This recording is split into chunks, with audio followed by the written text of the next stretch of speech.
哇，點解食下飯去咗猛男嘅胸肌上面嘅？仲有人餵埋我食嘅？阿沙泰加良常備節目猛男8點半就係咁精彩噶啦！叫完個 combo 仲有靚仔捉住你嘅手仔做下肉青木瓜沙律噶，見唔見到我幾緊張啊？不過唔緊要，佢哋會慢慢咁引導你，仲會餵埋你食，抹埋嘴仔噶。唔得啦唔得啦，我塊面紅晒啦！呢個就我哋一齊整啖啖蟹肉嘅青木瓜沙律啦，你睇下食得幾開心？聽講叫呢一杯 delight 咧，就會有猛男同你一齊整嘢飲。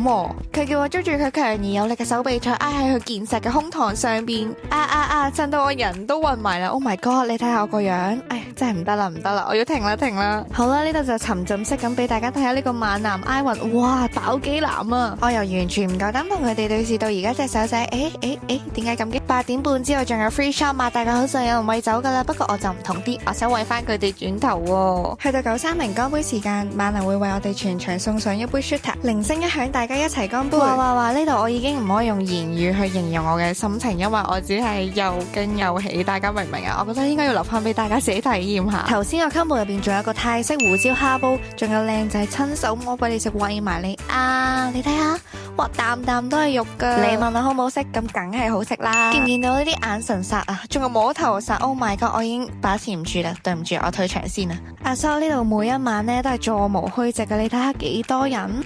佢唔止係猛男兼力啦，其實嘢食非常有水準噶。呢個馬三文咖喱羊架係超級出色，個人 MVP 就係呢個炭燒泰式風門牛，我個胃同埋情緒價值都得到滿足啊！